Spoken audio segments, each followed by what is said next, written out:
2 hari sebelum akad nikah, saya memergoki calon suami saya bermalam di hotel mewah bersama sekretaris saya sendiri. Saya tidak menangis, saya tidak berteriak, saya hanya tersenyum. Lalu pulang dan menyiapkan satu kejutan kecil untuk hari pernikahan kami. Karena di meja akad nanti, bukan janji suci yang akan saya ucapkan, melainkan kebenaran yang akan saya bongkar di depan ratusan tamu. Halo sahabat, selamat datang kembali di channel ini. Hari ini saya akan menceritakan kisah seorang perempuan yang dikhianati tepat di ambang pernikahannya. Sebuah kisah tentang pengkhianatan, harga diri, dan pembalasan yang elegan. Jika kalian menyukai cerita seperti ini, jangan lupa tekan tombol like dan subscribe. Tuliskan juga nama dan asal kota kalian di kolom komentar, supaya kita bisa saling mengenal. Sekarang, siapkan tempat duduk paling nyaman, dan mari kita mulai ceritanya. Nama saya Febri, 40 tahun. Saya pemilik dan direktur utama sebuah kelompok usaha investasi di Jakarta. Sudah lebih dari 15 tahun saya membangun semuanya dari nol. Belasan perusahaan berada di bawah kendali saya. Ratusan karyawan menggantungkan hidup pada keputusan yang saya tanda tangani setiap pagi. Saya terbiasa duduk di ruang rapat penuh pria yang meragukan kemampuan seorang perempuan. Dan saya terbiasa membuat mereka diam dengan angka. Tapi di luar kantor, saya hanyalah perempuan biasa yang merindukan satu hal sederhana. Sebuah rumah dengan seseorang yang menungguku pulang. Seseorang yang mencintaiku bukan karena saldo rekeningku. Selama 3 tahun, saya pikir Aji adalah orang itu. Aji, pria tampan dengan senyum yang selalu berhasil meluluhkan hatiku. Kami berkenalan di sebuah acara bisnis. Ia sopan, perhatian, dan selalu berkata mendukung karirku. Saya jatuh cinta pada cara ia menatapku, seolah saya satu-satunya perempuan di dunia. Saya tidak pernah perhitungan kepadanya. Mobil yang ia kendarai, saya yang membelikan. Kafe yang ia banggakan di depan keluarganya, saya yang memberi modalnya. Apartemen, tempat ia tinggal, atas nama saya. Bagi saya, itu semua bukan masalah. Cinta, pikir saya, memang harus berkorban. Bahkan Ibu Ningsih, ibu kandung Aji, selalu memuji kebaikanku di depan kerabatnya. Meskipun beliau sering bersikap angkuh dan memperlakukan putranya seperti seorang pangeran, saya selalu menoleransinya. Saya berpikir setelah menikah nanti, ibunya akan menjadi ibu saya juga. Saya rela menelan banyak hal demi keluarga yang saya impikan. 2 hari sebelum hari besar itu, saya berada di sebuah butik pengantin mewah di kawasan Menteng. Ruangan itu dipenuhi tumpukan gaun pengantin, kain kebaya, dan pernak-pernik pernikahan yang menyilaukan. Harum bunga melati di sudut ruangan seharusnya membawa ketenangan. Namun entah mengapa, hari itu udara terasa sedikit lebih sesak dari biasanya. Saya berdiri di depan cermin besar dengan balutan gaun putih yang dirancang khusus oleh desainer ternama dari luar negeri. Sebuah gaun yang menelan biaya ratusan juta rupiah. Tapi semua itu tidak menjadi masalah demi hari paling bahagia dalam hidupku. Di atas sofa bludru merah marun, duduklah Aji, mengenakan setelan jas pernikahan yang juga saya belikan khusus untuknya. Jam tangan mewah di pergelangan tangannya, sepatu kulit impor di kakinya. Semuanya saya yang membayar. Ia bangkit, menghampiriku, lalu memeluk pinggangku dari belakang. Bayangan kami terpantul di cermin, tampak begitu serasi. Aji berbisik pelan, "Sayang, kamu cantik sekali. Aku merasa jadi pria paling beruntung di dunia karena bisa memilikimu." Saya tersenyum, menyentuh lembut punggung tangannya. "Terima kasih, Mas. Aku juga tidak sabar menunggu hari pernikahan kita." Lalu ia melepaskan pelukannya. Wajahnya sedikit berubah. "Oh ya, sayang, aku harus ke toilet sebentar. Perutku agak mulas. Kamu lanjutkan saja fittingnya, ya. Nanti aku kembali." Saya mengangguk. Aji bergegas keluar dari ruangan. Saya kembali menghadap cermin. Namun ada sesuatu yang ganjil. Punggung Aji terlihat tegang, dan ponselnya yang biasa ia letakkan sembarangan di meja, kali ini ia genggam erat saat keluar. Entah dorongan dari mana. Saya minta izin pada penata rias untuk istirahat sebentar. Saya melepas sebagian gaun, mengenakan mantel panjang, lalu berjalan keluar, mengikuti arah Aji pergi. Bukan ke toilet, ia justru menuju lift. Turun ke basement parkir. Saya bersembunyi di balik pilar, menatap mobil yang saya belikan untuknya, melaju keluar dari gedung. Sesuatu di dalam dadaku berkata, ikuti dia. Saya menelpon Kikan, asisten pribadi yang sudah 10 tahun bersama saya. Saya minta ia menjemput dengan mobil pribadi. Dalam diam, kami membuntuti mobil Aji membelah lalu lintas Jakarta sore itu. Mobil itu berhenti di depan sebuah hotel bintang 5 di kawasan Sudirman. Hotel Grand Emerald. Saya melihat Aji turun, merapikan kemejanya, lalu masuk ke lobi dengan langkah ringan. Bukan langkah pria yang sedang sakit perut, melainkan langkah pria yang sedang menuju sesuatu yang ia nikmati. Bu, kita tunggu di sini, tanya Kikan pelan. Saya tidak menjawab. Mata saya tertuju pada sosok lain yang baru saja keluar dari taksi di seberang. Seorang perempuan mengenakan gaun merah, berjalan tergesa menuju lobi yang sama. Saya mengenali sosok itu, sangat mengenalnya. Ratih, sekretaris pribadi saya. Perempuan yang setiap hari mengatur jadwal saya, menyajikan kopi saya, dan tersenyum manis di depan saya. Mereka bertemu di lobi. Aji merangkul pinggang Ratih dengan akrab. Mereka tertawa, lalu masuk bersama ke dalam lift. Pintu lift menutup, membawa 2 orang yang paling saya percaya menuju lantai atas. Saya duduk diam di kursi belakang mobil. Tidak ada air mata, hanya rasa dingin yang menjalar dari ujung jari hingga ke ulu hati. 3 tahun cinta, pengorbanan, dan kepercayaan runtuh dalam satu pemandangan di lobi hotel. Bu, Ibu tidak apa-apa, suara Kikan bergetar. Saya menarik napas panjang. Lalu saya berbicara dengan suara yang bahkan mengejutkan diriku sendiri. Sedatar garis elektrokardiogram pasien yang sudah kehilangan detak jantungnya. Kikan, antar saya ke kantor pusat malam ini juga. Sepanjang perjalanan, pikiran saya berputar, menyusun kepingan puzzle yang selama ini saya abaikan. Aji yang selalu menolak jika saya ajak mampir ke kafenya, dengan alasan sedang direnovasi. Ratih yang sering izin pulang lebih awal. Katanya harus menemani adiknya terapi. Semua alasan manis itu kini terasa seperti racun. Saya terlalu sibuk membangun kerajaan bisnis, hingga lupa memasang pagar di rumah saya sendiri. Gedung perkantoran milik saya menjulang membelah kegelapan malam saat kami tiba. Saya masuk melalui lobi utama dengan langkah lebar, mengabaikan sapaan petugas keamanan yang terkejut melihat saya datang selarut ini, dengan wajah pucat dan pakaian yang tidak biasa. Begitu pintu ruang kerja saya tertutup, saya langsung memberi perintah. Kikan, akses sistem keuangan internal. Tarik semua mutasi kartu kredit platinum atas nama saya, yang saya pegangkan kepada Aji selama 6 bulan terakhir. Lalu buka berkas kepegawaian Ratih. Cek semua riwayat pinjaman dan kasbon yang pernah ia ajukan. Kikan mengangguk. Jari-jarinya bergerak lincah di atas keyboard. Saya menyandarkan tubuh ke kursi, memejamkan mata sejenak. Ruangan ini adalah saksi bisu betapa kerasnya saya bekerja. Di atas meja mahoni ini, saya menandatangani kontrak bernilai miliaran rupiah, menaklukkan pesaing yang meremehkan saya, dan kini, di ruangan yang sama, saya harus menelan pil pahit bahwa saya telah ditipu mentah-mentah oleh 2 orang yang paling saya percaya. Bu, suara Kikan memecah keheningan. Nadanya bergetar. Data mutasi kartu kredit Pak Aji sudah keluar. Ini.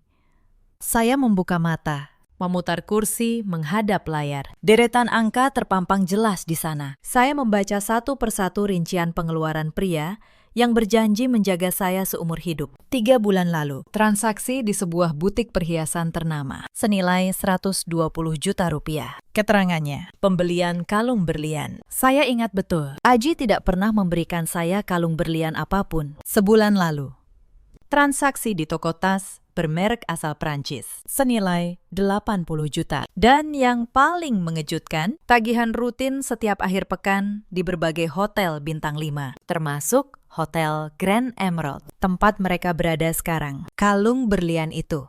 Kikan menelan ludah. Saya ingat Ratih pernah memakai kalung dengan ciri-ciri persis seperti itu di acara ulang tahun perusahaan. Waktu itu ia bilang, kalung imitasi yang ia beli di pasar malam. Saya tertawa. Tawa yang tidak mengandung kegembiraan sedikit pun. Imitasi pasar malam yang dibayar dengan kartu kredit saya. Luar biasa. Sekarang buka data keuangan Ratih. Kikan mengklik beberapa folder. Ratih mengajukan pinjaman karyawan 3 kali dalam 6 bulan. Totalnya 50 juta rupiah. Alasannya untuk biaya operasi jantung adiknya. Tapi, Bu, saya baru saja melacak aliran dananya. Uang itu tidak pernah masuk ke rumah sakit manapun. Uang itu ditransfer ke sebuah perusahaan pengembang properti. Ini uang muka untuk 1 unit apartemen studio di Jakarta Selatan. Rasa mual mengocok perut saya. Saya mengepalkan tangan kuat-kuat hingga buku-buku jari memutih. Adik yang sakit, operasi jantung. Semua itu hanyalah narasi murahan untuk memeras simpati. Dan saya, dengan bodohnya, menyetujui setiap pengajuan tanpa verifikasi ulang. Karena saya terlalu mempercayai wajah lugu itu. Aji dan Ratih tidak hanya mengkhianati cinta saya. Mereka merampok saya, mereka melecehkan kecerdasan saya, dan mereka menginjak harga diri saya. Tepat di bawah hidung saya sendiri. Di tengah keheningan itu, ponsel saya berdering nyaring. Layarnya menampilkan 1 nama. Ibu Ningsih, ibu kandung Aji. Saya menatap layar itu beberapa detik, lalu menarik napas dan mengangkatnya. Febri, anakku. Suara Ibu Ningsih terdengar manis seperti biasa. Kamu sudah di rumah. Besok kita harus datang pagi-pagi ke gedung untuk gladi resik. Ibu sudah menyiapkan kebaya termahal untuk hari bahagia kalian. Pokoknya, semua harus sempurna, ya. Saya menatap layar monitor yang masih memampangkan bukti pengkhianatan putranya. Lalu saya menjawab dengan suara yang sehalus sutra. Tentu. Bu, saya akan pastikan semuanya sempurna. Bahkan lebih sempurna dari yang ibu bayangkan. Saya menutup telepon. Sebuah rencana mulai terbentuk di kepala saya. Bukan rencana balas dendam yang penuh amarah dan teriakan. Melainkan sesuatu yang jauh lebih dingin, lebih rapi, dan lebih mematikan. Saya tidak akan membatalkan pernikahan ini lewat pesan singkat. Tidak. Saya akan membiarkan mereka berdiri di altar, tersenyum penuh percaya diri, sebelum saya runtuhkan semuanya di hadapan ratusan saksi. Tapi malam itu, mereka tidak tahu apa yang sudah saya siapkan. Malam berikutnya, di apartemen saya yang sunyi, saya tidak tidur. Saya duduk di depan meja, menatap sebuah kotak beludru hitam berisi kunci cadangan apartemen yang selama ini dipegang Aji. Saya mengambil ponsel dan menghubungi manajemen gedung. Selamat malam. Ini Febri dari unit 22B. Saya ingin melaporkan kunci akses unit saya hilang. Tolong ubah seluruh kode pengunci digital di pintu saya malam ini juga. Dan nonaktifkan semua kartu akses tambahan yang terdaftar atas nama Aji. Setelah urusan kunci selesai, saya beralih ke tugas yang jauh lebih krusial. Saya membuka laptop dan masuk ke server perusahaan. Sebagai pemilik, saya memiliki akses ke semua log aktivitas digital karyawan, termasuk Ratih. Saya menemukan bahwa selama berbulan-bulan, ia menggunakan komputer kantor untuk membuat dokumen medis palsu atas nama adiknya. Ia rapi, tapi tidak cukup pintar di hadapan sistem keamanan yang saya bangun sendiri. Semua bukti pemalsuan itu saya pindahkan ke sebuah folder. Saya beri nama folder itu kado pernikahan. Lalu, saya menghubungi Kikan. Kikan, satu tugas lagi, cari Pak Danu, sopir pribadi yang sering mengantar Aji. Saya ingin tahu apa yang ia lihat selama ini. Pagi terakhir, sebelum hari besar itu, saya datang lebih awal ke rumah Ibu Ningsih. Bukan untuk membantu, melainkan untuk memulai fase pertama. Saya melihat Aji mondar-mandir di ruang tengah dengan wajah tegang. Ia terus menempelkan ponsel ke telinga. Namun panggilannya tak kunjung dijawab. Kenapa wajahmu tegang sekali? Ini hari besar kita. Harusnya kamu senang.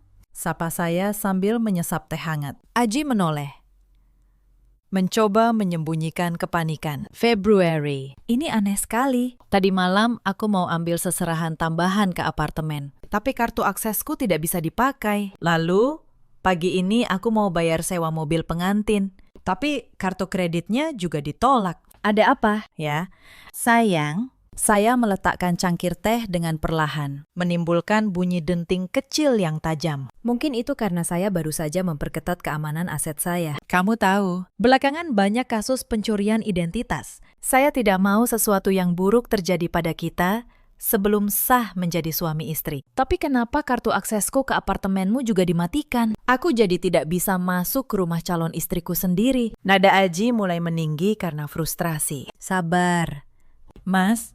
Nanti setelah akad nikah, semua akan kembali normal. Kamu akan punya akses ke segalanya. Saya tersenyum manis. Sebuah janji yang sengaja saya buat untuk meredakannya. Tapi ia tidak tahu. Segalanya yang saya maksud bukanlah yang ia bayangkan. Siang itu, ketika saya sedang berbicara dengan Ratih di teras, saya sengaja menepuk bahunya lembut. Sentuhan yang membuatnya berjingkat ketakutan. Ratih, kamu tidak perlu khawatir. Besok di acara pernikahan, saya sudah menyiapkan kejutan khusus untukmu. Sebagai tanda terima kasih atas semua bantuanmu selama ini. Kamu harus datang, ya.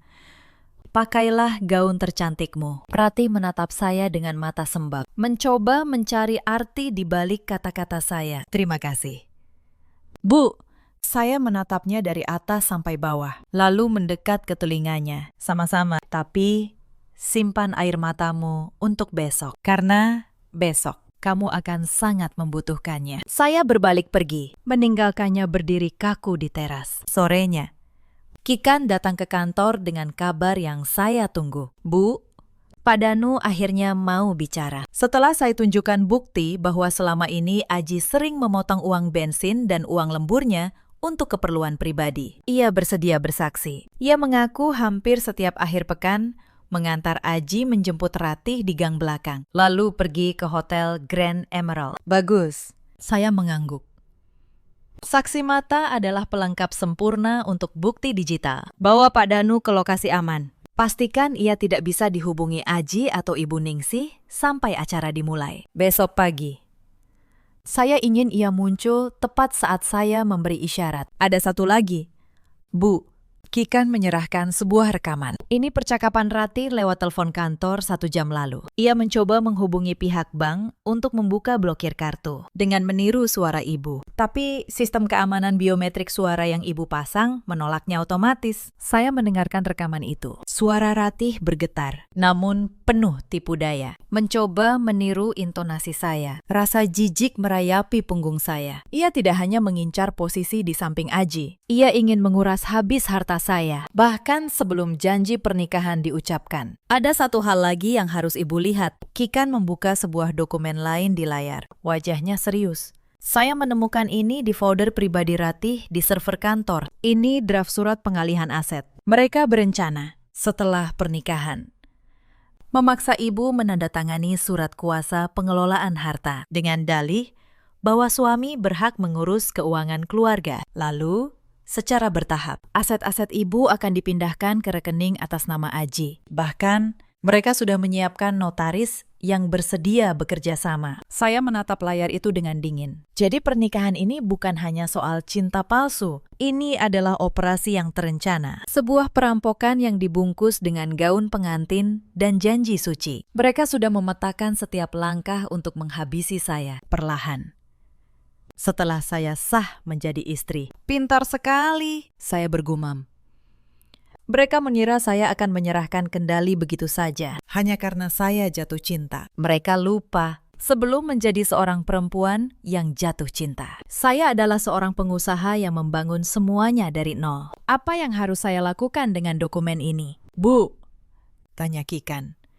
Cetak, simpan salinannya, dan masukkan ke dalam map merah, jawab saya. Ini akan menjadi bukti paling kuat bahwa pernikahan ini sejak awal adalah jebakan. Bukan saya yang membatalkan pernikahan. Merekalah yang sudah membatalkannya jauh sebelum hari ini. Dengan setiap kebohongan yang mereka rancang. Sore itu, sebelum pulang, Aji menemui saya di ruang makan rumah Ibu Ningsih dengan wajah yang sangat gelisah. Ia tidak lagi terlihat seperti calon pengantin yang bahagia. Rambutnya berantakan, matanya merah. Ia duduk di hadapan saya, mencoba meraih tangan saya. Namun, Saya menghindar dengan halus, berpura-pura ingin mengambil sepotong roti. Sayang, tolong. Ini sudah sangat mendesak, ucapnya dengan nada memohon. Vendor gedung menelpon. Kalau pelunasan tidak dilakukan dalam 2 jam ke depan, dekorasi utama akan dibongkar. Kenapa kamu masih setenang ini? Apa kamu tidak peduli pada nama baik kita? Saya menatapnya dengan pandangan yang sulit diartikan. Nama baik kita. Bukankah selama ini saya yang memberikan segalanya untuk menjaga nama baik itu? Mobil, apartemen, modal, kafe, semuanya saya beri agar kamu terlihat sukses di mata keluargamu. Dan sekarang, di saat saya sedang memperkuat sistem keamanan keuangan saya, kamu malah meragukan saya. Tapi ini bukan waktunya untuk menguji sistem. Februari, ini pernikahan kita. Aji memukul meja. Frustrasi. Kalau begitu, saya membalas dengan tenang. Kenapa kamu tidak memakai uang pribadimu? Di mana semua keuntungan kafe yang selalu kamu banggakan di depan Ibu Ningsih? Di mana uang yang selama ini kamu ambil dari rekening operasional kantor? Dengan alasan keperluan mendesak. Aji terkejut. Ia terdiam. Mencari alasan di kepalanya yang mulai buntu. Itu, uangnya sudah saya putar untuk investasi lain. Sayang, kamu tahu sendiri, bisnis itu fluktuatif. Tentu, saya tahu. Sangat fluktuatif. Saya tersenyum sinis. Apalagi kalau uangnya diinvestasikan ke kamar hotel mewah dan kalung berlian. Untuk seorang sekretaris, wajah Aji pecah seketika, namun ia mencoba tertawa sumbang. Hahaha, kamu ini bicara apa sih?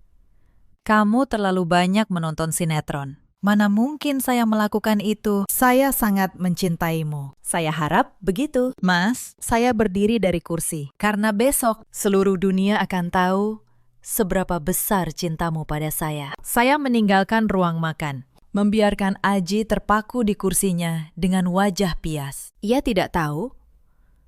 Setiap kata yang baru saja saya ucapkan adalah peringatan terakhir yang sengaja saya sampaikan. Tapi ia terlalu sibuk menyusun kebohongan hingga gagal mendengarnya. Malam itu, di kesendirian kamar, saya menatap sebuah map merah yang sudah Kikan siapkan. Di dalamnya, bukan hanya surat pemecatan, tapi juga bukti transfer fiktif, log GPS, mobil, foto Ratih masuk ke apartemen saya dengan akses cadangan, dan rekaman CCTV butik saat Aji membeli kalung berlian itu. Lengkap dengan laporan penipuan yang siap saya serahkan ke kepolisian setelah acara selesai. Besok bukan hanya hari pernikahan yang batal. Besok adalah hari di mana saya akan menyaksikan pemakaman karir dan masa depan mereka berdua. Kotak rahasia sudah terbuka dan isinya akan meledak tepat di wajah mereka, di depan semua orang yang mereka coba kelabui. Tapi malam itu, sebelum saya menutup map merah, ponsel saya kembali bergetar. Sebuah pesan dari Aji, isinya panjang, penuh kata-kata manis yang 2 hari lalu mungkin masih bisa membuat saya tersenyum. Ia menulis betapa ia mencintai saya, betapa ia tidak sabar menjadi suami saya, betapa beruntungnya ia memiliki perempuan sekuat saya. Saya membaca setiap baris dengan dingin. Lalu di akhir pesan, ia menambahkan satu kalimat yang membuat saya hampir tertawa. Ia menulis, "Tolong selesaikan masalah kartu kreditku ya. Sayang, vendor gedung butuh pelunasan sebelum besok." Bahkan di tengah perasaan cintanya yang ia tuliskan dengan begitu indah, yang ia pikirkan, tetaplah uang saya. Saya membalas pesan itu dengan satu kata, beres. Dan memang semuanya sudah saya bereskan. Hanya saja tidak dengan cara yang ia harapkan. Saya tidak bisa tidur malam itu. Bukan karena sedih, tapi karena pikiran saya terus bekerja, memeriksa setiap detail rencana esok hari. Saya membayangkan wajah Aji saat layar raksasa itu menyala. Saya membayangkan Ibu Ningsih yang angkuh, yang selama ini memamerkan menantu kaya pada seluruh kerabatnya. Dan saya membayangkan Ratih, yang memegang map berisi dokumen yang ia pikir akan membuatnya kaya. Ketiganya akan berdiri di ruangan yang sama esok pagi. Dan ketiganya akan jatuh di ruangan yang sama pula. Sebelum subuh, saya menghubungi Pak Handoko, kepala tim legal saya. Pak Handoko, saya butuh tim lengkap besok pagi.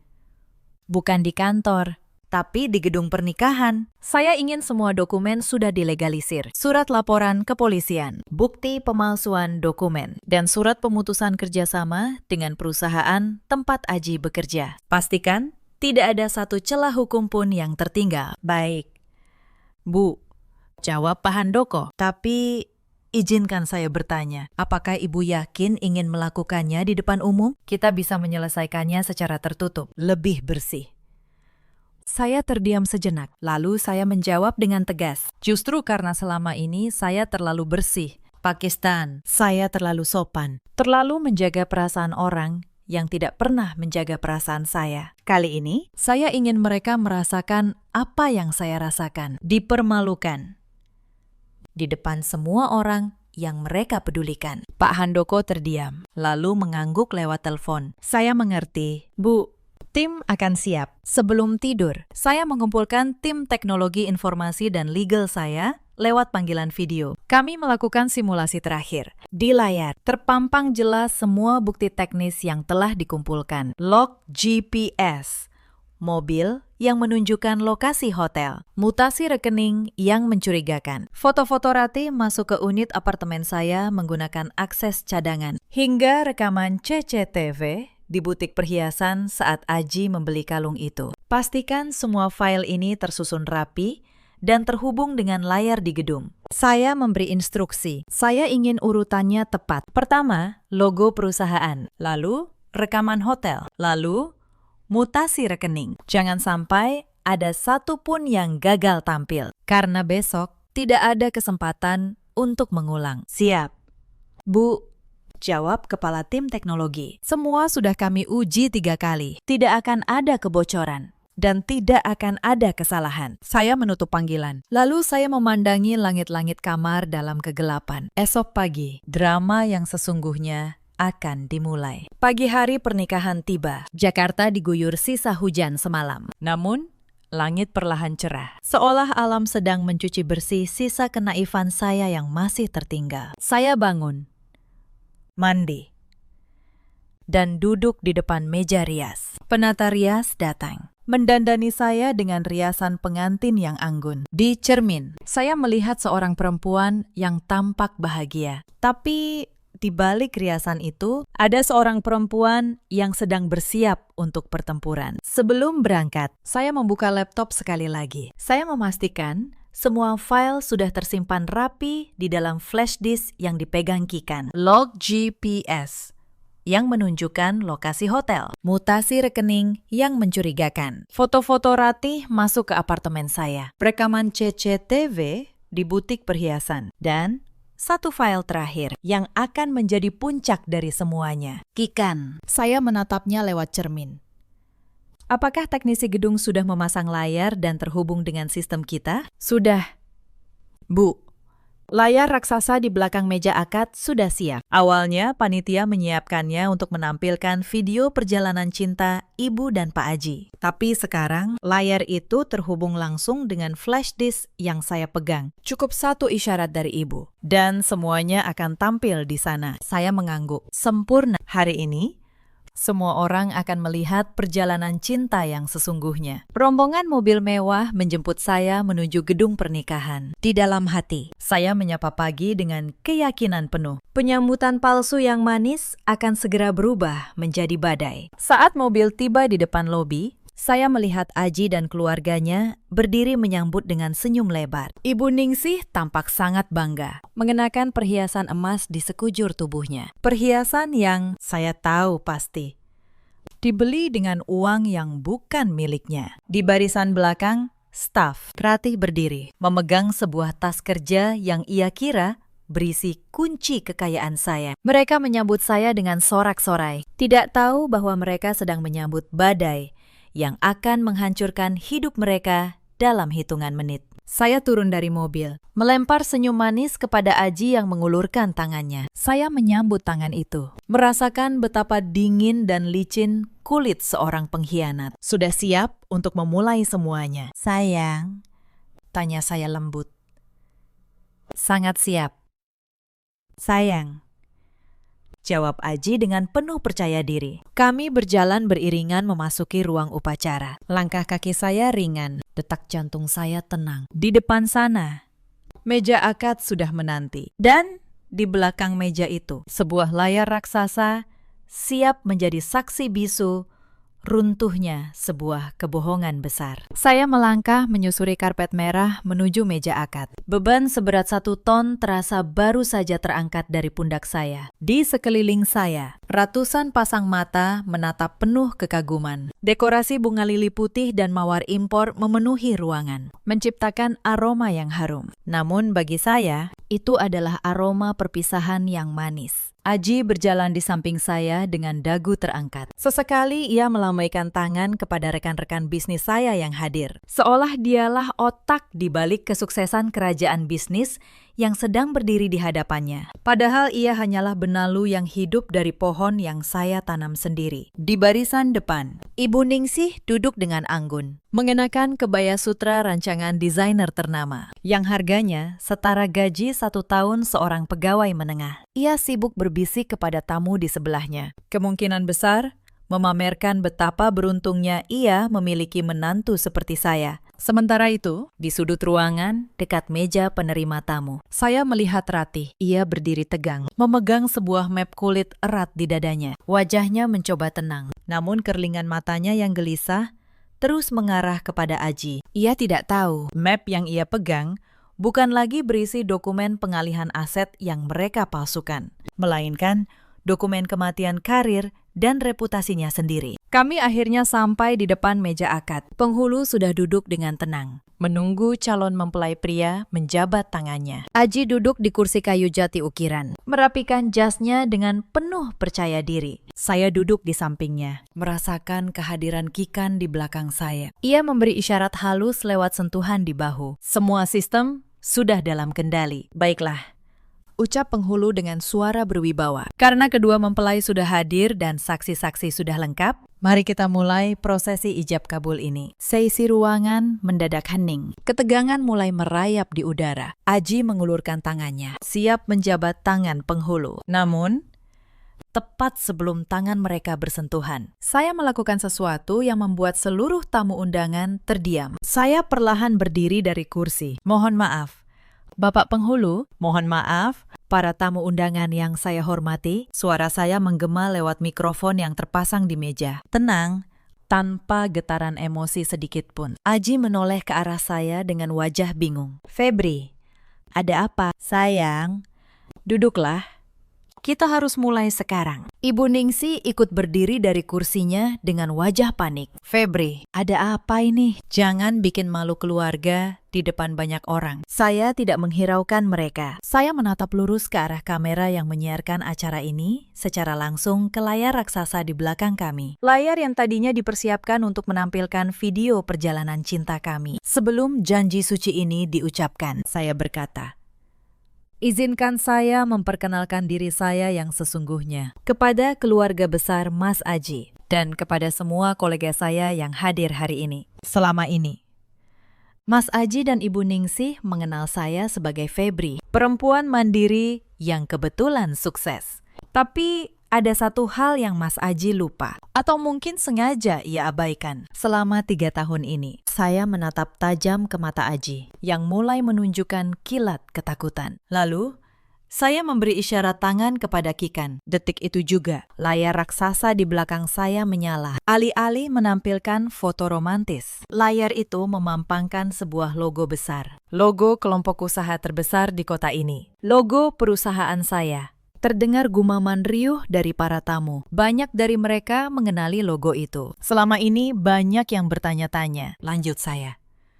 Siapa sosok investor rahasia yang diam-diam menyuntikkan dana ke berbagai perusahaan di kota ini? Siapa yang membeli saham mayoritas di tempat Mas Aji bekerja? Hingga karir Mas Aji bisa melesat begitu cepat. Orang itu adalah saya. Saya adalah pemilik mayoritas di tempat Anda bekerja. Mas, saya pula yang selama ini membiayai seluruh gaya hidup mewah Anda dan Ibu. Melalui sistem pengeluaran perusahaan saya, wajah Aji berubah. Dari putih menjadi pucat pasi. Ia mencoba berdiri, namun kakinya seolah terpaku ke lantai. Febri, apa-apaan ini? Jangan bicara ngawur di sini, teriak Ibu Ningsih dari barisan depan. Wajahnya merah padam menahan amarah. Saya tidak bicara ngawur, Bu.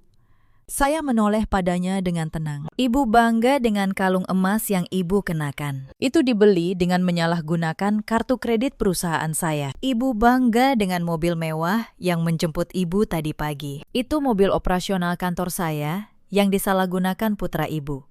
Dan Mas Aji, saya kembali menatap calon suami saya. Apa Anda pikir saya tidak tahu apa yang Anda lakukan 2 malam lalu? Di Hotel Grand Emerald. Tepat saat itu, layar raksasa berganti, menampilkan rekaman CCTV yang sangat jernih. Di sana terlihat Aji dan Ratih berjalan mesra di lobi hotel, masuk ke dalam lift VIP. Video itu diputar tanpa suara, namun cukup untuk membuat seisi ruangan terkesiap. Suara gaduh memenuhi ruangan. Para tamu saling berbisik, menunjuk ke layar. Lalu menunjuk ke arah Ratih yang berdiri membeku di sudut. Wajahnya yang tadi mencoba tenang, kini menjadi kelabu. Map kulit yang ia pegang jatuh ke lantai. Itu bukan aku, Aji berteriak. Suaranya gemetar. Itu rekayasa. Febri, kamu sudah gila. Saya tersenyum tipis. Rekayasa. Baiklah. Mungkin Anda butuh penjelasan yang lebih teknis. Saya memberi isyarat lagi. Layar berganti menampilkan deretan angka. Ini mutasi kartu kredit atas nama saya yang Anda pegang. Kalung berlian 120 juta untuk Ratih. Tas mewah 80 juta. Untuk Ratih. Tagihan hotel setiap akhir pekan selama 6 bulan terakhir. Semuanya tercatat. Apakah angka-angka ini juga rekayasa? Mas? Aji terdiam.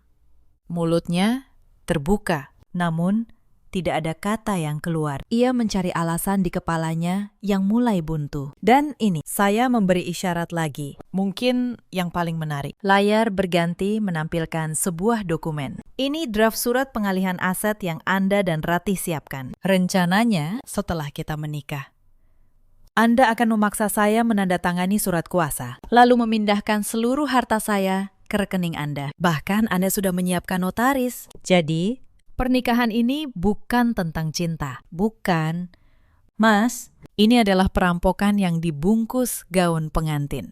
Gumaman para tamu berubah menjadi suara keras penuh kemarahan. Beberapa rekan bisnis saya berdiri, menatap Aji dengan tatapan jijik. Saya menoleh ke arah pintu samping, dan untuk memperkuat semuanya, saya menghadirkan seorang saksi. Pintu terbuka. Pak Danu, sopir pribadi Aji, masuk dengan langkah ragu, dikawal 2 orang dari tim legal saya. Pak Danu, saya berkata, tolong ceritakan kepada semua yang hadir, kemana saja Anda mengantar Pak Aji setiap akhir pekan? Pak Danu menunduk, lalu berbicara dengan suara pelan namun jelas. Hampir setiap Sabtu, saya mengantar Pak Aji menjemput Mbak Ratih di gang belakang rumahnya. Lalu saya mengantar mereka ke Hotel Grand Emerald. Saya menunggu di parkiran sampai pagi. Sudah berbulan-bulan. Bu, ruangan meledak. Para tamu undangan tidak lagi berbisik. Mereka berbicara keras. Menatap Aji dan Ratih dengan tatapan jijik. Ibu Ningsih terhuyung, berpegangan pada kursi. Wajahnya kehilangan seluruh keangkuhannya. Ratih akhirnya tidak tahan. Ia berlari maju. Air matanya tumpah. Bu Febri, maafkan saya hilaf. Aji yang memaksa saya. Dia bilang dia akan menceraikan ibu setelah menikah, lalu menikahi saya. Saya hanya korban. Bu, Aji berbalik, menatap Ratih dengan murka. Diam kamu. Jangan menyeret-nyeret namaku. Dan di sanalah, di depan ratusan tamu. Kedua pengkhianat itu saling menyalahkan, saling membuka aib satu sama lain. Aji menuding Ratih sebagai perempuan matre yang menggodanya. Ratih menuding Aji sebagai lelaki yang memanfaatkannya untuk menguras uang saya. Topeng yang selama ini mereka kenakan kini hancur berkeping-keping. Bukan oleh tangan saya, tapi oleh mulut mereka sendiri. Saya berdiri di tengah kekacauan itu, tenang, seperti karang di tengah badai. Lalu saya angkat bicara untuk terakhir kalinya. Saya sudah cukup mendengar. Hari ini tidak ada pernikahan. Yang ada hanyalah penutupan sebuah kebohongan yang berlangsung 3 tahun. Saya menoleh kepada Pak Handoko, yang berdiri di sisi ruangan dengan map dokumen di tangannya. Pak Handoko, silakan jalankan semua proses hukum yang sudah kita siapkan. Laporan pemalsuan dokumen oleh Rati, penyalahgunaan aset perusahaan oleh Aji, dan pencabutan seluruh jabatan Aji di perusahaan tempat ia bekerja. Efektif hari ini. Baik. Bu, jawab Pak Handoko tegas. Febri, tunggu. Aji berlari ke arah saya, mencoba meraih tangan saya. Aku mohon, jangan lakukan ini. Aku mencintaimu. Aku khilaf. Beri aku satu kesempatan lagi. Saya menghentikan langkahnya hanya dengan satu tatapan. Cinta. Mas, Anda tidak pernah mencintai saya. Anda mencintai rekening saya. Selama 3 tahun, saya memberikan segalanya. Mobil, apartemen, modal, kafe, semua agar Anda terlihat sukses di mata keluarga Anda. Dan Anda membalasnya dengan menukar saya demi sekretaris yang menipu dengan cerita operasi jantung palsu. Kesempatan kedua. Anda sudah menghabiskan 3 tahun kesempatan saya. Saya melepaskan tangannya dengan halus. Lalu saya berbalik, melangkah menuju pintu keluar, meninggalkan ruangan yang kini berubah menjadi panggung keruntuhan mereka. Di belakang saya terdengar isak tangis Ibu Ningsih, teriakan Aji, dan ratapan Rati. Tapi saya tidak menoleh, tidak sedikit pun. Saya duduk di kursi belakang mobil, menatap gedung mewah itu melalui jendela. Gedung yang seharusnya menjadi tempat pernikahan saya, kini menjadi monumen runtuhnya kesombongan sebuah keluarga yang hidup dari hasil menipu. Kikan memutar kemudi dengan tenang, membawa mobil menjauh dari kerumunan wartawan yang mulai berdatangan karena mencium aroma skandal. Bu, Kikan berkata tanpa mengalihkan pandangan dari jalan. Tim legal kita sudah berada di apartemen yang ditempati Pak Aji. Petugas keamanan gedung sudah mengosongkan unit itu. Semua barang pribadi Pak Aji sudah dikeluarkan. Tidak ada satupun aset ibu yang tertinggal di sana. Bagus, jawab saya.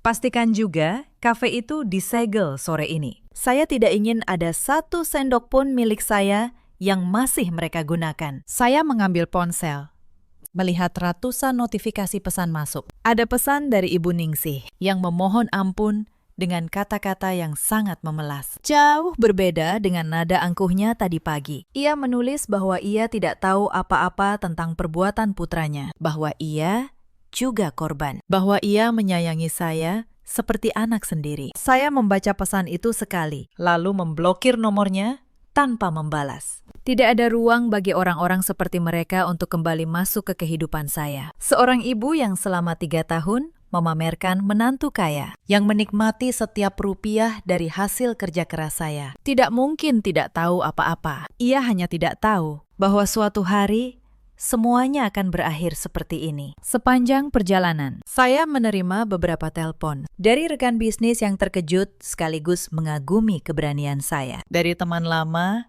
yang menawarkan dukungan. Bahkan dari beberapa orang yang dulu meragukan saya, yang kini meminta maaf atas penilaian mereka. Berita tentang apa yang terjadi di meja akad ternyata menyebar dengan sangat cepat lewat media sosial. Video saya berdiri dengan tenang membongkar pengkhianatan. Ditonton ratusan ribu kali dalam hitungan jam. Tapi saya tidak peduli pada perhatian itu. Saya hanya merasakan satu hal, lega, beban berat yang selama ini saya pikul tanpa saya sadari. Telah saya pikul terlalu lama. Kami tiba di kantor pusat. Para karyawan yang melihat saya datang, masih dengan riasan pengantin, namun tanpa gaun megah. Karena saya sudah menggantinya dengan blazer kerja di dalam mobil. Tertegun sejenak. Lalu mereka berdiri, memberikan jalan. Menatap saya dengan rasa hormat yang luar biasa. Mereka sudah mendengar apa yang terjadi. Dan mereka bangga. Pemimpin mereka adalah perempuan yang tidak bisa diinjak oleh siapapun. Saya masuk ke ruang kerja saya. Ruangan yang menjadi saksi bisu perjuangan saya membangun segalanya dari nol. Saya berdiri di depan jendela besar, menatap cakrawala kota. Saya teringat masa-masa ketika saya merasa sangat mencintai Aji. Bagaimana saya dengan tulus ingin berbagi seluruh hidup saya dengannya. Namun pengkhianatan ini telah memberi saya pelajaran paling berharga, bahwa cinta tidak boleh membuat kita buta, tidak secara logika, dan terutama tidak secara finansial. Saya telah membangun benteng yang kokoh untuk melindungi perusahaan saya dari pesaing, tapi saya lupa membangun benteng untuk melindungi hati saya dari orang terdekat. Tidak lama, Pak Handoko masuk membawa beberapa dokumen terakhir. Bu Febri, proses hukum sudah berjalan. Rati telah memberikan pengakuan awal di kantor polisi karena syok. Ia menyeret nama Aji dalam semua skema pemalsuan dokumen. Mereka tidak akan bisa mengelak lagi. Mengenai jabatan Aji, Dewan Direksi di tempat ia bekerja sudah memutuskan mencabut seluruh posisinya sebagai bentuk dukungan kepada ibu sebagai pemegang saham mayoritas. Saya mengangguk, merasa puas dengan hasil kerja tim saya. Terima kasih, Pak Handoko. Pastikan semua proses ini berjalan sampai tuntas. Saya ingin mereka mendapatkan hukuman yang setimpal. Bukan untuk membalas dendam pribadi, tapi agar tidak ada lagi perempuan lain yang menjadi korban kelicikan mereka. Pak Handoko mengangguk hormat. Lalu pamit keluar. Ruangan kembali sunyi. Hanya ada saya dan suara samar lalu lintas kota di kejauhan. Sore itu, saya duduk di meja kerja saya, menandatangani beberapa berkas ekspansi bisnis ke luar negeri yang sempat tertunda karena urusan pernikahan ini. Anehnya, saya merasa jauh lebih bersemangat daripada sebelumnya. Beban berat yang bernama Aji telah saya lepaskan. Dan kini, saya bisa berlari lebih kencang, mengejar mimpi-mimpi yang sebenarnya. Matahari mulai terbenam di ufuk barat, menciptakan warna jingga yang indah di langit Jakarta. Saya mengambil sebuah foto pertunangan saya dengan Aji yang masih tergeletak di atas meja. Saya menatapnya sejenak. Lalu, dengan gerakan perlahan, saya merobeknya menjadi dua dan membuangnya ke tempat sampah. Pintu masa lalu saya telah tertutup rapat, terkunci dengan kunci yang baru. Dan kunci itu kini hanya ada di tangan saya. Hari ini, saya kehilangan seorang calon suami. Tapi, saya menemukan kembali diri saya yang sejati. Saya bukan lagi perempuan yang bisa dimanipulasi oleh kata-kata manis. Saya adalah pemegang kendali atas kebahagiaan saya sendiri. Cerita ini mengajarkan kita satu hal yang penting. Jangan pernah membiarkan cinta membutakan akal sehat kita. Dan jangan pernah menyerahkan seluruh kepercayaan kepada seseorang sebelum ia membuktikan bahwa ia layak menerimanya. Di luar sana, ada banyak perempuan seperti saya dulu. Perempuan kuat dan mandiri di tempat kerja, namun rapuh dan mudah percaya saat jatuh cinta. Mereka memberikan segalanya, berkorban tanpa perhitungan, dan menutup mata pada tanda-tanda yang sebenarnya sudah jelas terlihat. Jika kalian merasa menjadi salah satu dari mereka, percayalah. Mencintai diri sendiri bukanlah sebuah keegoisan. Itu adalah bentuk perlindungan. Ada juga banyak laki-laki seperti Aji di luar sana. Laki-laki yang pandai berkata manis, namun hidupnya menumpang pada keringat pasangannya. Mereka menyebut diri pencinta, padahal mereka hanyalah benalu yang mencari pohon untuk ditumpangi. Berhati-hatilah dengan mereka yang lebih mencintai apa yang kalian miliki daripada siapa diri kalian sebenarnya. Dan ada pula perempuan seperti Ratih yang rela menukar harga dirinya demi kemewahan yang bukan haknya, yang membangun kebahagiaan di atas penderitaan orang lain. Pada akhirnya, kebahagiaan semacam itu tidak pernah bertahan lama, karena apa yang dibangun di atas kebohongan akan runtuh oleh kebohongan itu sendiri. Aji kehilangan pekerjaan, harta, dan nama baiknya, lalu harus menghadapi proses hukum. Rati kehilangan karirnya dan harus mempertanggungjawabkan pemalsuan yang ia lakukan. Ibu Ningsih yang dulu begitu angkuh, kini hidup dalam bayang-bayang aib keluarganya sendiri. Sementara saya bangkit. Lebih kuat, lebih cerdas, dan lebih berkuasa atas takdir saya sendiri. Dalam hidup, kita selalu punya pilihan. Kita bisa memilih menjadi korban yang terus menangisi pengkhianatan, atau kita bisa memilih bangkit dan mengubah luka itu menjadi kekuatan. Saya memilih yang kedua, dan saya tidak pernah menyesalinya. Bagaimana dengan kalian? Pernahkah kalian merasa dikhianati oleh orang yang paling kalian percaya? Ceritakan kisah kalian di kolom komentar. Mungkin cerita kalian akan menjadi pelajaran berharga bagi orang lain yang sedang melewati hal yang sama. Terima kasih sudah menemani sampai akhir. Sampai jumpa di kisah berikutnya.